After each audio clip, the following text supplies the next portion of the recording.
Dragon Quest II, much like Dragon Quest I, is a role-playing game that was developed by a Japanese game studio known as Chun and published by Enix. The game was originally released for the Japanese Famicom on January 26, 1987, and was later heavily localized for the Western market and released under the name Dragon Warrior 2 on October 30, 1990 for the NES. But aside from its various initial releases worldwide, Dragon Quest II has been ported, remastered, and remade for a number of consoles over the years. It's on the Super Famicom, the Game Boy, the Wii, the 3DS, the PS4, the Switch, Android and iOS, and even the MSX, whatever that is. I personally decided to go with the Super Famicom remake of Dragon Quest II that came as a set with the remake of Dragon Quest I that I reviewed many moons ago. Not only do I personally think it's the best version of the game, I also already owned it, so that was pretty cool. However, this version of the game is entirely in Japanese, so if you don't read Japanese, I'd recommend going with a different option. As far as I'm aware, Dragon Quest II is only available in English on the NES, the Game Boy, smartphones, and the Switch. All other releases of the game are Japan only, so for all you English-only gamers looking to play Dragon Quest II out there, I'd say go with the Game Boy Color version if you like retro games, and the Switch version if you have no soul. No, but seriously though, the Switch version of Dragon Quest II is just a port of the mobile game, which I personally don't find very appealing, but if you don't mind the mobile-style graphics, by all means pick it up because it's the easiest version of the game to access, and probably the cheapest as well. But like I said earlier, I'm going to be playing on the Super Famicom version of the game because luckily I happen to be able to speak Japanese. So let's pop this puppy into the good old Super Famicom and get to playing. The first thing we see when we boot up the game, besides the big Enix Presents, is something you don't usually see within the context of video games, and that is a sequence of names of people that worked on the game. First, we have Hori Yuji, who is known as the creator of the Dragon Quest series, and frequently works as a designer and scenario writer. Then we of course have the big man himself, Toriyama Akira, of Dragon Ball fame, who often handles monster and character designs for the Dragon Quest games. And lastly, Sugiyama Koichi, who composed the iconic music for the series. Sadly, he passed away not even 3 months ago, on September 30th, 2021, at the age of 90. He will of course be sorely missed by fans around the world, including myself, but in my opinion that's all the more reason to appreciate and talk about the great works that he left behind for us. I'll be talking about Sugiyama's music later on in the review, but for now let's just continue on with the introduction to the game. So, when we get to the title screen of the game, we're obviously going to be picking Dragon Quest II because that's the game we're interested in here today. And following this choice, we're greeted with a short title introduction set to the classic Dragon Quest overture that I personally never get tired of hearing. I know I just said I'd be talking about the music later on in the video, but let me just talk about this one song alone for just a moment. Even before I became a Dragon Quest fan, I absolutely loved the overture. It's such a catchy and just plain great song that really conveys the feeling of adventure that Dragon Quest games are known for to the listener. Every time I start up a Dragon Quest game, I have to listen to the whole thing because it just sets the mood so well. There's a reason this song has been used in literally every Dragon Quest game to date, and if you've never given it a good listen, I'd recommend you do so right now. I won't even be mad if you stop the video and go check it out. It's just that good of a song. But anyway, let's talk about the subtitle of the game. It's not shown anywhere within the actual game as far as I know, but the subtitle of Dragon Quest II in Japanese is Akuryo no Kamigami. This literally translates into English as the gods of evil spirits. It's a cool name, but honestly it doesn't make much sense in the context of the story. The English localization of the subtitle, however, does make a bit more sense, that being Luminaries of the Legendary Line. It's definitely way over-localized, but it fits more with the game than the original Japanese subtitle in my opinion. Moving on, now we can choose to start a new Bouken no Sho, or adventure log, essentially a save file but with a fancy name. Now just enter your name and the adventure begins. Dragon Quest II starts off with a short text-based cutscene that serves to get us up to speed on the backstory of the game, which is pretty helpful, especially if you didn't play the original Dragon Quest. In this cutscene, it's stated that many years ago, the Dragon King was slain by a young hero who inherited the blood of the legendary hero Roto. This brought light back to the land. Following his triumph over the Dragon King, the hero and a young princess set out on a new journey, creating many countries on their travels. Since then, these countries have been ruled by those who possess the blood of Roto, like the hero who created them, and our story takes place 100 years after these events. We are then brought to the interior of Moonbrook Castle, one of the several castles ruled by those who are descendants of Roto, where the king is speaking with his daughter. However, the two are immediately interrupted by loud tremors and sounds of battle. A knight runs in to inform us that the evil high priest Hagon and his army of monsters have come to attack the castle. The king then orders him to gather up the troops and attack, but he doesn't get far before he's taken out by some sort of impish monster. While this is going on, the king sends the princess down into the basement to hide before taking on the demons himself. He actually has some success for a while, but he is eventually laid low by a robed figure who appears to be a powerful magic user. We then cut over to the last knight left standing in Moonbrook as he barely defeats a monster blocking his exit from the burning castle. He steals his resolve, saying he has to let the king of Rhodesia know about what's happened here, and he sets off on the long journey there despite his many injuries. When he finally arrives at the castle, he collapses at the front gate, but instead of asking for medical treatment, asks to see the king as quickly as possible. He informs the king of the fate of Moonbrook, and then dies on the spot, his mission complete. The king, fearing what will happen to the rest of the land if Hagon's advance goes unchecked, orders the prince, that's us, to find the other descendants of Roto from the neighboring countries and stop Hagon before he gains too much power. He gifts us 50 gold and a copper sword, and off we go. Now, in my review of Dragon Quest I, I said that the fact that that game has a very short intro that suddenly begins almost mid-conversation was very jarring, and I'm happy to say that Dragon Quest II did much better on that front. The intro is still relatively short, but it hits all the major notes needed to give us a reason for doing what we're doing, while setting up an interesting world and adventure. I honestly couldn't have asked for a better intro to a game that originally released on a cartridge with a maximum capacity of 1 megabyte. But putting all that stuff aside, it's just a fun intro to a game that I enjoyed quite a bit. Now that we got the intro out of the way, let's talk about where the story goes from here and how you progress through it. Much like the original game, after the intro cutscene to Dragon Quest II, you're pretty much left to your own devices. It's up to you to figure out where you need to go and what you need to do by talking with the various townsfolk found in the many villages and castles around the world. For example, you know that you need to find the other two descendants of Roto, but you don't know where they are. Well, that's where the townspeople come in. They'll give you clues on where to find these other party members, and hopefully with these clues it won't be too difficult to locate them. And that's pretty much how every task in the game works. You go to a new town or castle, talk to all the people there, gather clues, and follow them to where you need to be. It's honestly a system that I doubt would be implemented nowadays because of how open-ended it is and how much it relies on the ability of the player to explore and take the initiative. However, I do personally enjoy this style of storytelling and story progression.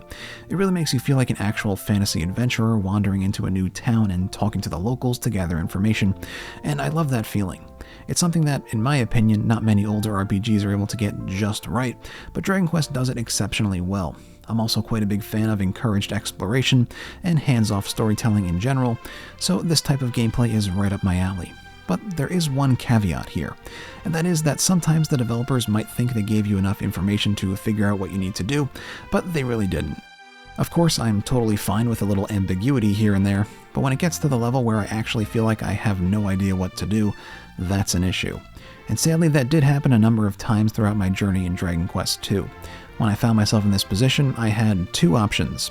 Waste a bunch of time running around in circles until I happened to get lucky and find what I was looking for, or throw my pride aside and simply look up what to do. Now, I know there are people out there who use guides for RPGs religiously, and as a youngster, I was one of them. I wouldn't be caught dead playing a Pokemon game without a prima strategy guide at my side to refer to with each area I entered, but as I've grown older, I tend to prefer to play a game on its own in the way it was intended to be played, because I just prefer a more authentic experience. So it's always a sad time when a game makes me look up what to do because I just don't want to waste any more time, or I literally have no idea what to do. Just for the sake of giving you guys an example, in Dragon Quest II, you need to collect 5 different crests that are used to summon a legendary spirit who helps you reach High Priest Hagon, but finding these crests can be easier said than done. The Crest of the Sun is an especially good example of this. You're told that it is somewhere near the Shrine of Fire, but you're not told how far it is from the shrine, or even if it's on the inside or the outside. And for me, that definitely was not enough information. You do have the Flute of Echoes that when played will echo if a crest is near, but that still means you need to check every space in the vicinity of the shrine to eventually realize it's not on the outside and is instead on the inside. But even then, you have a bunch of possible spaces, and it's likely that the space under the tree in the back right of the shrine will be the last place you look. I did eventually find the crest with the help of a guide, but I wasted so much time running around in circles trying to find an item that could have been a lot of fun to find if the directions were a bit more clear. Of course, this isn't the only example of this type of problem, and it did happen a few other times, but in general I'd say the information gathering style of Dragon Quest II was a positive aspect of the game. But anyway, now that we know how you actually progress through the story of Dragon Quest II, let's take a moment and talk about the story in general. In my review of Dragon Quest I, I was able to sum up very easily the major story events and actions you needed to take in order to beat the game, but that's just not possible here. It would take too much time. And that is due to another great improvement made to Dragon Quest II when compared to the original, the robustness of the story, and how much there is to do. Here's a look at a walkthrough just to give you an idea of how many steps there are to actually clear this game. It's a lot, and that's a good thing. While I did enjoy the succinctness of the first game, I do think that expanding the story and giving the player more to do on their journey was a good decision. It makes the whole experience feel more like an actual grand adventure, rather than just a few simple tasks strung together. But even though Dragon Quest II is much broader than the original, it still wasn't to the level where I'd call it too long. It took me about 20 hours to complete, which I think was a pretty good length for a game that originally released on the Famicom. I'm sure the games only continue to increase in length as the series goes on, but hopefully we never reach the point where the game feels like it drags on for too much time. I guess we'll find out when I review the other games in the series sometime down the road. Alright, now that we've talked about the story, let's move on to another aspect of the Dragon Quest series that was greatly overhauled for Dragon Quest II, the combat. First off, yes, we are still dealing with random encounters in Dragon Quest II, which is fine by me. Personally, I don't really get too bothered by games that use random encounters, probably because I grew up on Pokemon, but I know there are a lot of people out there who absolutely can't stand random encounters. Luckily, we do still gain access to the spell that causes low-level monsters to not engage you, which should probably help you guys out a little bit. It's kind of annoying to have to recast every certain amount of steps, but it's better than nothing. Now, as for the combat itself, it is so much better than the original game. Like I've been mentioning here and there, you form a party of 3 heroes in Dragon Quest II. You've got the Prince of Rhodesia, who you get to name and is essentially this game's warrior class of sorts. He uses a sword and can equip any type of armor, be it light or heavy, but he can't use spells. Then there's the Prince of Samartoria, whose name is decided randomly from a total of 8 possible names based on what you name your character. In my case, he was called Arthur, and I just accepted that that was his name, but as I did research for this video, I realized he could have had a number of names, which I thought was pretty neat. It's 100% not something you'd see done today because it takes away player choice, but I thought it was a cool idea. The Prince of Samartoria is classified as a battle mage, meaning he's sort of a jack-of-all-trades, master-of-none type character. He can use some swords and some mid-range armor, but anything too heavy and he won't be able to equip it. However, to make up for this, he has the ability to use various in-combat and out-of-combat spells that can be very useful. Honestly, I barely ever used his basic sword attack because the spells are better in most cases, but it's good that he at least had the ability to do some damage if a monster was immune to spells. And last but definitely not least, we have the Princess of Moonbrook, who we saw earlier in the intro cutscene, and much like the Prince of Samartoria, her name is decided from 8 possible names, with the one chosen being based on what you name your hero. In my case, she was called Maiko, which really threw me off in the beginning, because it's just a normal Japanese name that didn't really fit with the setting, but I got used to it. The Princess of Moonbrook is classified as a spellcaster, and as you might assume based on the name, she is the magic-focused member of the party. She has both the most powerful offensive spell and the most powerful healing spell, as well as some other useful status spells like one that puts enemies to sleep, and one that just does something completely random. Since she's the spellcaster of the group, and not very physically strong, she can't equip anything even slightly heavy like swords or armor, but that's not her role in the party. If I had to say, I'd say the Princess of Moonbrook was the most useful out of the group, just because her spells are so good, but the other two definitely had their moments as well. I never felt like one member of the group was slacking or not useful in any way, and that says a lot about the balancing done by the developers to keep things interesting throughout the game. But obviously your party only makes up one half of the battle. The other half is made up of enemies, in this case, monsters. And once again, Chunsoft upped their game by allowing you to fight more than one monster at a time in Dragon Quest II. I'm not sure exactly how many you can possibly run into at one time, but it's something like 5 or 6. And these 5 or 6 monsters can all be different monsters that can spawn in the area you're in, which personally really helped make combat engaging. I always had to be thinking stuff like, oh, this guy's good at dodging spells, so I should attack him with the Prince of Rhodesia, but this other guy will go down just for my spells, so I can just leave him be for now. Or, these guys like to cast AoE spells, so I should seal their ability to use spells with Mahotome, so I can focus my attacks on the other physically stronger monster here. It was honestly a lot of fun. Learning about the different monsters in each area and what they do was a very satisfying experience that definitely helped to keep the gameplay from getting too repetitive, like Dragon Quest I's one-on-one combat sometimes could. But if I had to bring up one complaint I had with the combat, and I guess the story as well, is that I wish that there were more than just 3 main characters. I would have loved it if there were maybe 6 heroes, and you had the ability to pick and choose what party members to use based on the situation. I think that would have just made the game more fun and interesting in general. And as far as I've heard, the developers did want to add more characters, but due to sprite limitations on the Famicom, they had to settle for just 3. But in my opinion, even if the party stayed at 3 members and you had to cycle out the characters you didn't want to use, it still would have been better than just limiting us to only 3 members. But overall, I'd say the combat has been vastly improved, and even if it isn't perfect, it's still really good for a game that came out almost 35 years ago. The next thing I'd like to bring up really quickly is something that's kind of a hallmark of the Dragon Quest series for better or worse, and that is grinding. I said in my review of the remake of Dragon Quest I that game didn't require me to grind levels at all, but sadly that wasn't the case with Dragon Quest II. Don't get me wrong, most of the game can just be played normally and you'll level up and progress just fine. It's just literally the last area of the game where I had some issues. I reached the final zone in the game at around level 23 to 25 on my main character, and that was definitely too soon. I don't know if I did something wrong or I just blasted through the early game so fast that I was underleveled, but I was getting absolutely smacked by enemies in the last area. Luckily, there's a spot there where you can really easily power level, but it still took me an extra 5 or 6 hours to reach level 30 or so and feel like I was ready for the last boss. I'm not sure if this will be the same with every playthrough, but I thought it was worth noting for those who might be interested in playing Dragon Quest II.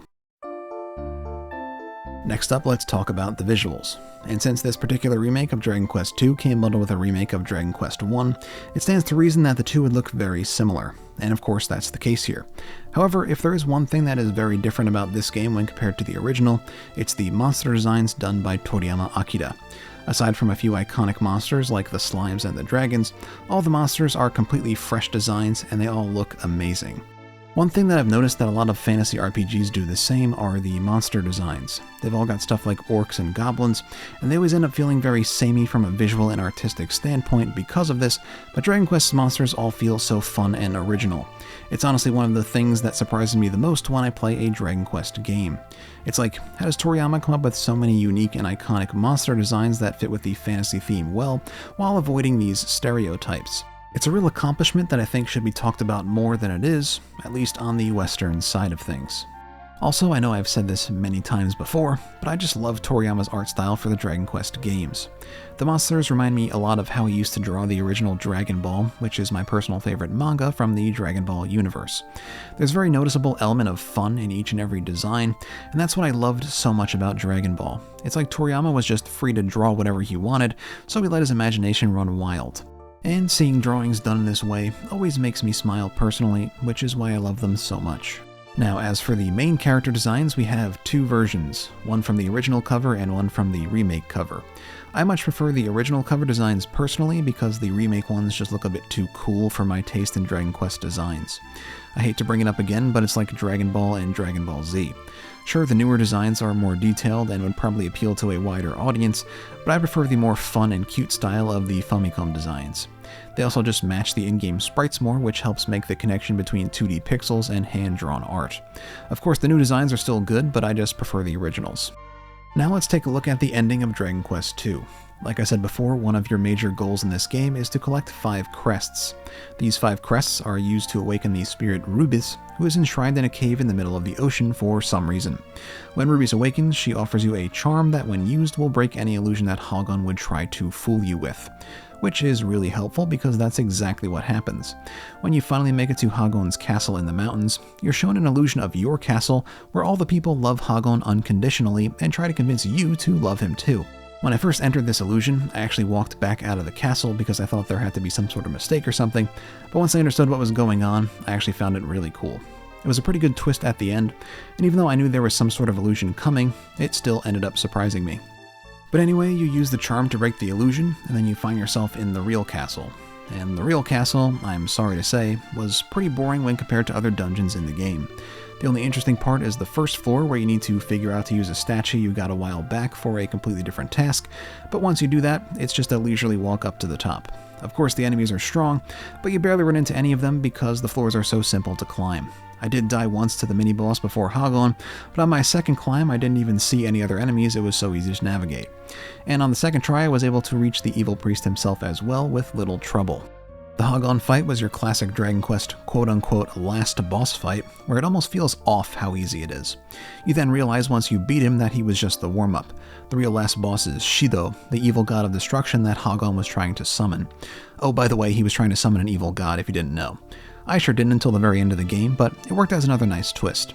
Unlike Hagon, Shido is actually quite challenging and took pretty much every ounce of strength my party had to beat. I literally won within an attack or two of death, so that should show you just how close of a call it was.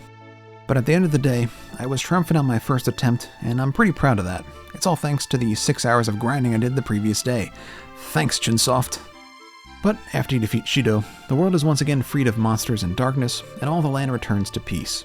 You return to your home kingdom of Rhodesia, where you started your journey, become the new king, fireworks explode in the night sky, roll credits.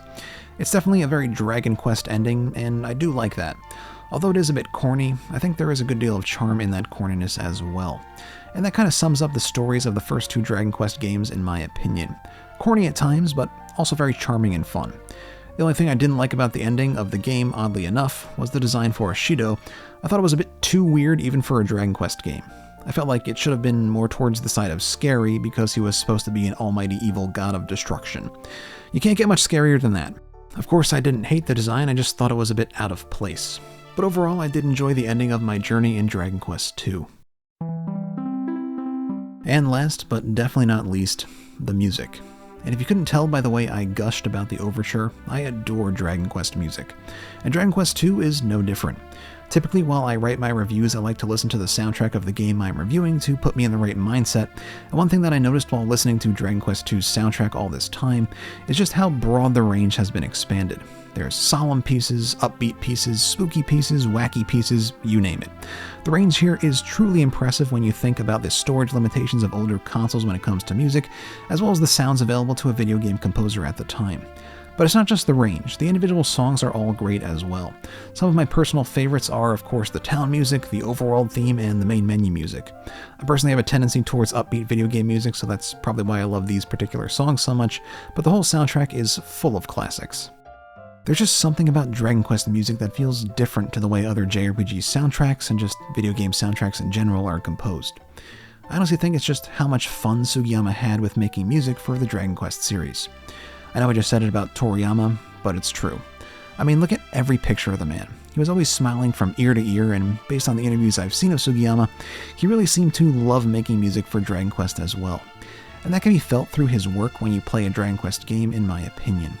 It's always more fun to be around someone who's having fun, and I think the same can be said for Sugiyama's music. The future of the Dragon Quest series without Sugiyama's music is uncertain, but there are two things that I am certain of. The Dragon Quest series is what it is today because it had Sugiyama's music, and it will never be the same without it.